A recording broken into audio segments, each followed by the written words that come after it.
About to head out to go and get the car from the dyno, so head out, hook up the trailer, and we'll be off. So this will be great. So here we are at the dyno. The boys have just gone out to get themselves some lunch, so I'm just getting a few shots.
Okay, I'm back from picking up the car from the dyno.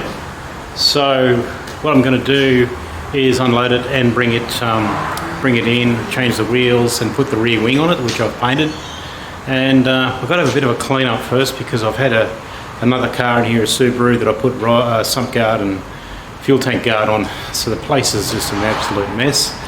And I've got another car just arrived. You see, it's actually a Lotus two-door Lotus Cortina, bare body shell, which I'll show you heaps more about. But let's get the car off the trailer and we'll get change the wheels and start getting stuff on it. And tomorrow it's going to go to the design place that are going to do the artwork on it. So we're going to go and do some measuring up, and we'll probably get a bit of video of that as well. Anyway, we'll carry on. Remember to like and subscribe.